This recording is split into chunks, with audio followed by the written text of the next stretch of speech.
Capítulo de miércoles a mitad de semana y el gusto de saludar, presentado desde el gimnasio Mega, a Agustín Hormanstorfer con nuestra columna del fitness, nuestra columna de la vida saludable, nuestra columna de los ejercicios, nuestra columna de tantas cosas que tenemos para charlar semana a semana. Agus, bienvenido, ¿cómo estamos? ¿Cómo estás, Diego? ¿Todo bien? Muy bien, muy bien. Sé que te trataron muy bien en mi ausencia, no he tenido quejas, no he recibido. ¿Es cierto esto? Estamos bien, sí. Fue mutuo.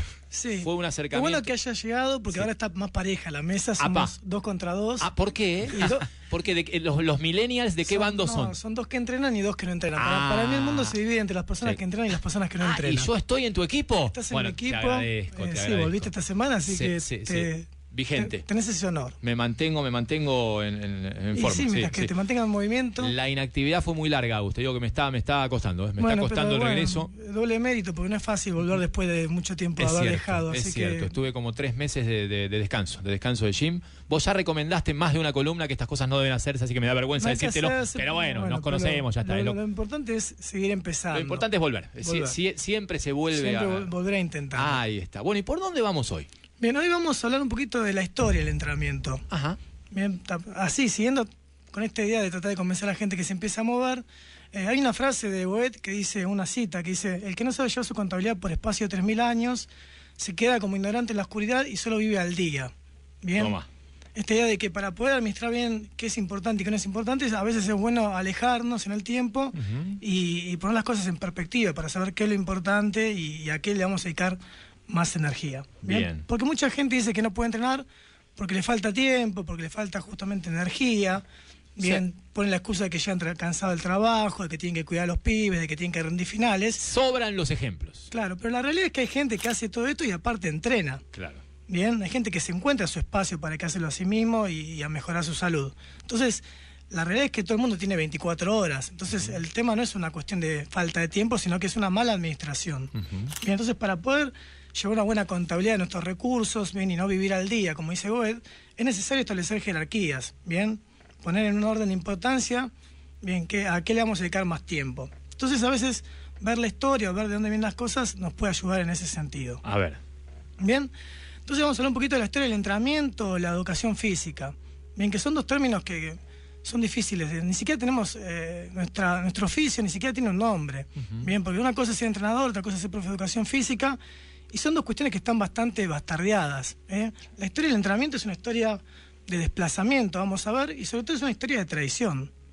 ¿Bien? Sí, hay una tradición ahí muy importante que vamos hoy a contarles a la gente que nos está escuchando. A ver, me interesa. Muy bien, el entrenamiento como campo de conocimiento formal arrancó hace 2500 años en la antigua Grecia, podríamos decir. Bien, en Grecia era muy importante la preparación física como parte fundamental de la formación de los ciudadanos. Bien, los griegos entendían que el cuerpo y la mente eran una sola cosa y que desarrollar las aptitudes físicas mejoraba las aptitudes morales e intelectuales. Bien, estaban convencidos de esto. Y ellos son los que decían mente sana en cuerpo sano. Claro, esa frase. Una frase célebre, ¿no? Sí, bien, sí. Ellos no diferenciaban estas 2 cuestiones, la mente y el cuerpo. Bien, entonces el entrenamiento era fundamental, era casi la primera materia en la que se iniciaban los chicos en su formación como ciudadanos. Bien, los gimnasios eran lugares muy importantes que se encontraban a las afueras de las ciudades, donde no solamente se entrenaba, sino que era un espacio de encuentro cultural. Bien, alrededor de la palestra, que era la arena donde se hacían las luchas, los lanzamientos de jabalina, las carreras, había edificios en los que se hacía también poesía, se hacía filosofía, ahí se encontraban los filósofos, se hacía música, bien, y era un encuentro, un lugar de encuentro social. Bien, la palabra gimnasio viene del término gimnos, que significa desnudez. Bien, los atletas entrenaban desnudos para estar en igual de condiciones, para exponer la piel al sol, a la tierra, era parte del entrenamiento. Y esto era un espectáculo que se ve que a los griegos les gustaba ir a ver. Claro. Eran bastante liberales ellos en cuanto a la sexualidad. Entonces, era un lugar de encuentro. El gimnasio era una pieza fundamental de la sociedad. Ahora, ¿qué pasó en el medio? Que hoy hablamos hoy nadie valora la educación física. Si vamos a la realidad, es una materia que todo el mundo piensa que es poco importante. En la escuela la tienen en el fondo, sí. Si vos tenés que llevar a tu hijo a contraturno de educación física y te complica, vas pensando, ¿por qué estoy llevando a mi pibe a jugar al fútbol si juega al básquet en un club? O cuando éramos chicos nos decían, no te podés llevar educación física. No te podés llevar educación física. Bueno, hay algo ahí dando vuelta. Hay algo que pasó ahí en la historia. La culpa en la actualidad, en realidad, no podemos quedarnos en el pasado. La culpa hoy es de los profesores de educación física. Me gustaría hacer la denuncia. Yo soy profesor de educación física y lo voy a hacer igual. Al espejo, se estás autoflagelando. Sí, porque por lo general no vamos al aula, bien, no damos contenido. Y cuando vamos al aula, si llueve, los ponen a jugar tutti frutti. Cuando están en el gimnasio, hacen solamente deporte.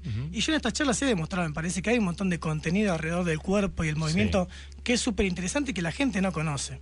Bien, entonces, el primer objetivo de esta columna es denunciar a los profes que se pongan las pilas y empiecen a buscar información, que hay un montón de cosas interesantes para dar en la educación física, para volver a colocar el lugar que esta materia se merece. Bien, ahora entonces, ¿qué pasó? Que la educación física bajó en el top de materias en la currícula y que los entrenadores y los profesores de educación física también hemos perdido jerarquía. Bueno, lo que nos pasó fue Platón. Bien, todos lo conocen a Platón. Sí. Bien, filósofo. Desde la República para acá, completo. Sí. Bien. Platón, como todos saben, plantea esto del mundo de las ideas y plantea este dualismo entre cuerpo y alma. A partir de Platón, el hombre está compuesto por dos partes que son independientes, que es el cuerpo, que puede percibir a través de los sentidos, y el alma, que está relacionada con los sentimientos y con el pensamiento. Bien, y también plantea que este mundo en el que vivimos es un mundo falso, bien, porque todo lo que vemos o toda la información que podemos adquirir es constantemente, está sujeta al cambio, a morir, a dejar de existir. Entonces acá no puede haber conocimiento verdadero. Entonces plantea que existe el mundo de las ideas, bien, donde están las formas ideales de las cosas, y a este mundo solo podemos acceder a partir del razonamiento, del pensamiento racional.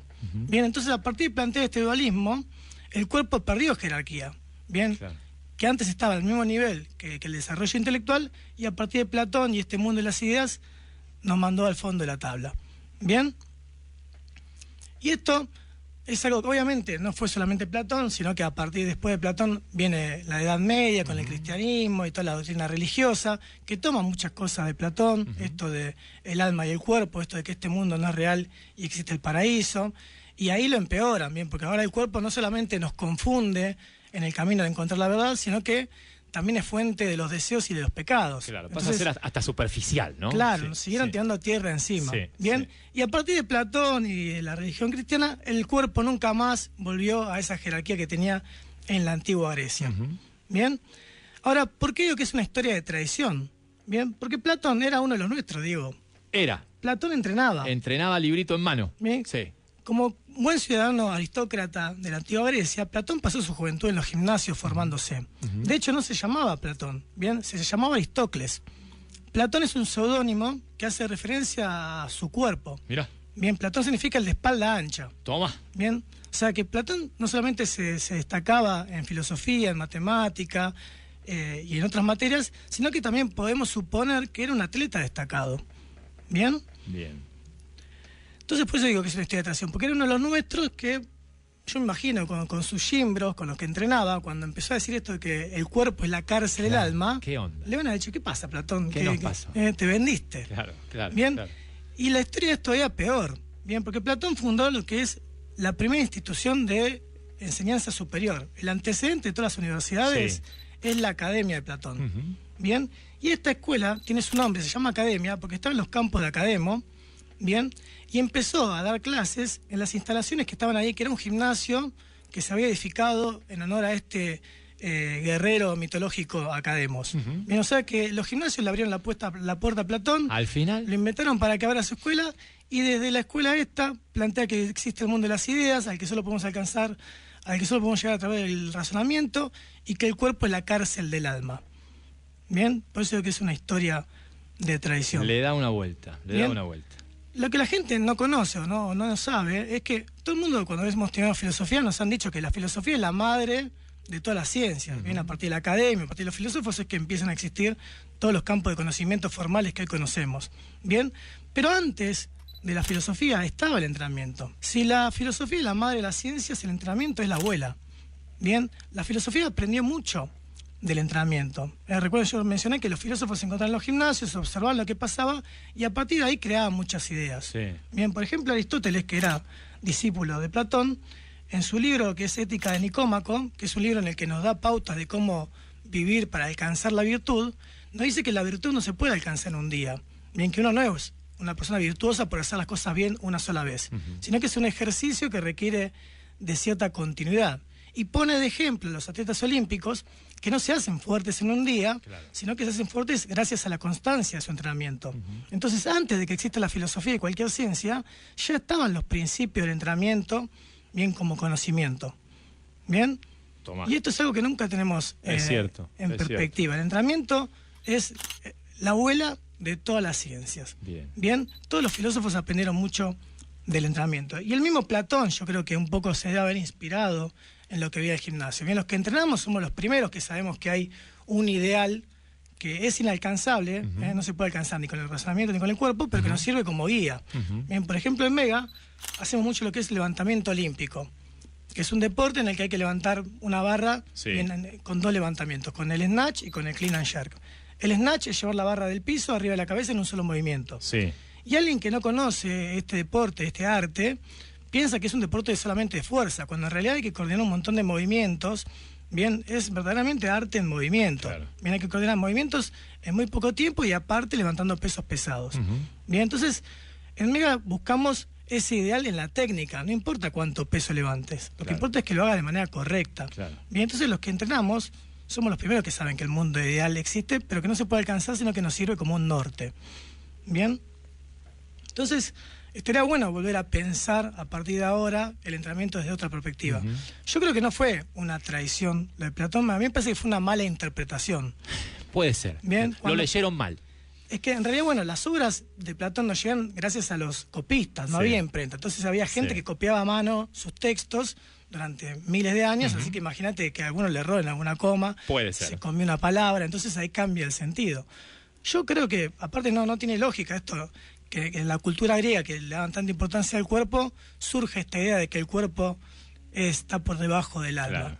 Bien, entonces para mí lo que quiso decir cuando decía que el cuerpo es la cárcel del alma, en realidad nos quiso decir que la única manera de aprisionar una alma es a través del cuerpo.